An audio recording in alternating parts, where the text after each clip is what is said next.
আজ পর্যন্ত কোন জবাব নাই এই জাতির সামনে। কেন সেদিন মুক্তিযুদ্ধের সর্বাধিনায়ক পাকিস্তানি আর্মির আত্মসমর্পণ অনুষ্ঠানে থাকতে পারলেন না? কেন তাকে পদে পদে অপমানিত করা হয়েছে? কেন তার স্বীকৃতি নেই? কেন যিনি স্বাধীনতার ঘোষণা দিয়েছিলেন জিয়াউর রহমান সাহেব, তার স্বীকৃতি নেই? সকলের অবদানকে মান করে আমি আগেই বলেছি, একটা পরিবারের সম্পদে পরিণত করেছিল বাংলাদেশের স্বাধীনতা। মুক্তিযুদ্ধের চেতনা যারা জাতিকে শোষণ করেছে, ধোঁকা দিয়েছে, করেছে,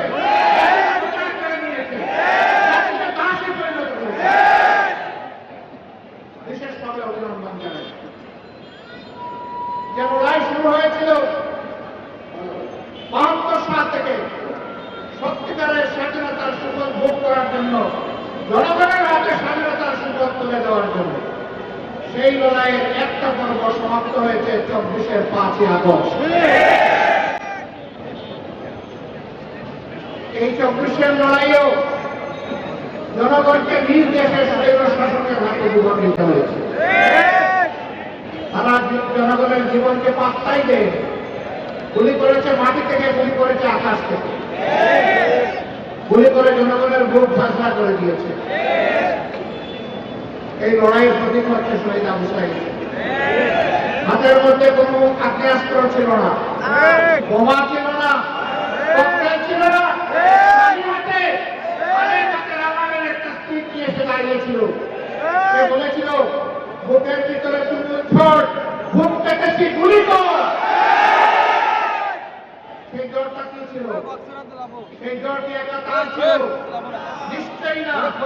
বাংলাদেশের অধিকার কেড়ে নিয়ে, জনগণের অধিকার কেড়ে নিয়ে জনগণকে যে দাসে পরিণত করাইছিল, সেই ঝড় তার বুকের মধ্যে ছিল। এত রক্ত, এত ত্যাগ, এর ফলে আমরা যেটাকে বলা হচ্ছে দ্বিতীয় স্বাধীনতা, এই স্বাধীনতার প্রতি সম্মান দেখানো এখন আমাদের নাগরিক এবং জাতীয় দায়িত্ব। জীবন দিয়ে যারা বিদায় নিয়েছে তারাও আমাদের জাতীয় বীর। এই লড়াইয়ের ময়দানে দেশের বিদেশের যারা শহীদ হয়েছে তারাও আমাদের জাতীয় বীর। আমরা জাতীয় বীর থেকে আমাদের উচ্চ শিখরে রেখে তাদেরকে আমরা সম্মান জানাতে চাই।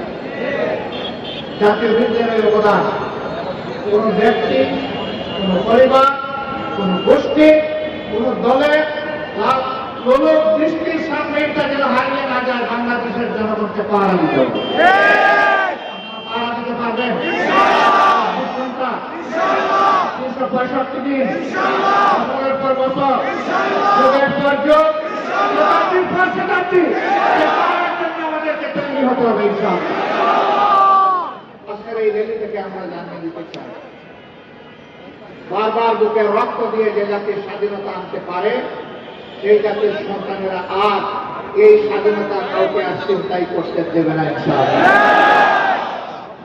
আমরা সবাইকে ধৈর্যের সাথে বাংলাদেশ গঠনে অবদান রাখার জন্য অনুরোধ জানাবো। কাউকে যেন কোনো অস্থিরতা পেয়ে না আসে। আমরা পরিষ্কার বলে দিয়েছি, ১৫.৫ বছরে কিছু আবর্জনা, কিছু জঞ্জাল তৈরি হয়েছে।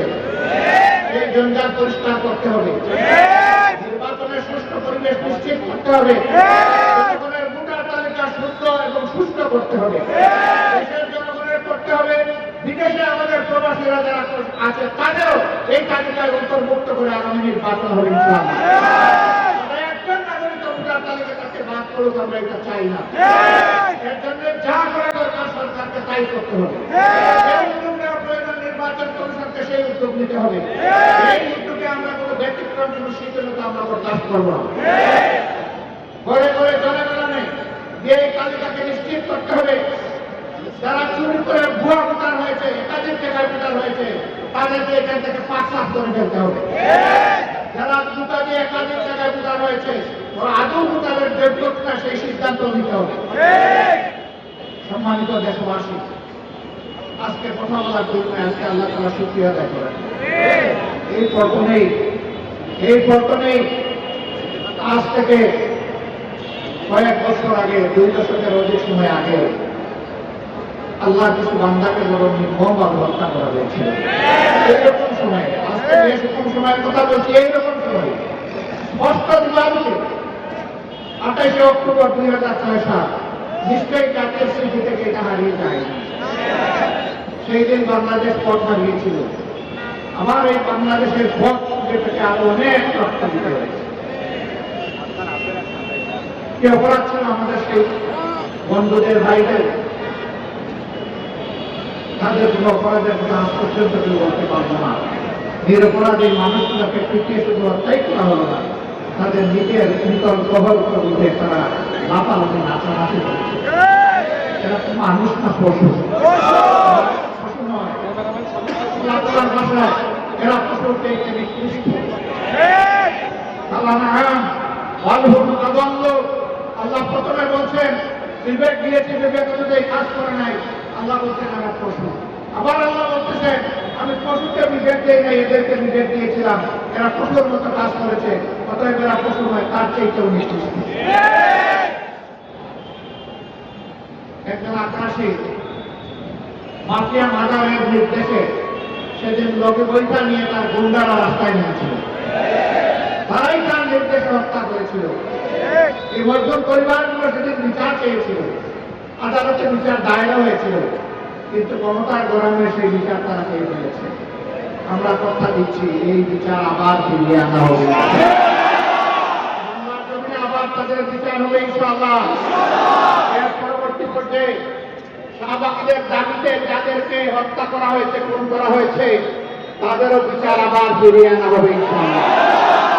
যে সমস্ত শাহবাগীরা সেদিন বাংলাদেশকে চ্যালেঞ্জ করে পাল্টা সরকার গঠন করেছিল, জনগণ তাদেরও বিচার চায়। এক দেশে দুই সরকার, এক সরকার বসে আছে পার্লামেন্টে, আরেক সরকার বসে আছে শাহবাগে। পার্লামেন্টের সরকারের কথায় জাতীয় পতাকা উঠে না নামে না, শাহবাগের সরকারের ভুয়া সরকারের কথায় পতাকা উঠে আর নামে। একবার নয়, দুবার নয়, একদিন নয়, দুদিন নয়, এক সপ্তাহ নয়, দুই সপ্তাহ নয়, মাসের পর মাস রাষ্ট্র পৃষ্ঠপোষকতায় সেই সন্ত্রাস চালিয়ে দেওয়া হয়েছে। বাংলাদেশ সাক্ষী, বিশ্ব তুমি সাক্ষী। আমরা অন্যায়ের কাছে মাথা নত করিনি, আমরা অন্যায়ের কাছে মাথা নত করবো না ইনশাআল্লাহ। আমরা প্রিয় দেশের স্বাধীনতা, সার্বভৌমত্ব কোন আগ্রাসী, কোন হেজিমনিস্টের কাছে আমরা বিক্রি করবো না, করতে দিব না। যারা বিক্রি করেছিল আজকে তারা পালিয়ে দিয়ে ওখানেই আসবে। তারা এই দেশকে নিজের দেশ মনে করতো না, কারণ এই দেশে তাদের বাচ্চা কাচ্চা বসবাস করতো না। তাদের বাচ্চা বাচ্চাকে নীরবে অন্য দেশে পাঠিয়ে দিয়ে দেশকে তারা সন্ত্রাস প্রভাবিত করে ত্রাসের মাধ্যমে দেশকে তারা শোষণ করেছিল। প্রতিশোধ নিতে এসেছিল। আপনারা জানেন কিসের প্রতিশোধ? আমি জিজ্ঞেস করি সেদিন আপনার পিতাকে কারা হত্যা করেছে? যারা উত্তরে ব্যবহার করে ঘুম চিটিয়ে যুদ্ধ করেছিল, তাদের হাতে আপনার পিতাকে নিহত হতে হচ্ছে না। আপনারাই জবাব করছেন এর জন্য দায়ী কারা? কারা সেদিন প্রেম টুটে ছিল? কারা সেদিন নৈক্য সৃষ্টি হওয়া বাংলাদেশকে তোলাবিহীন চুরিতে পরিণত করেছিল?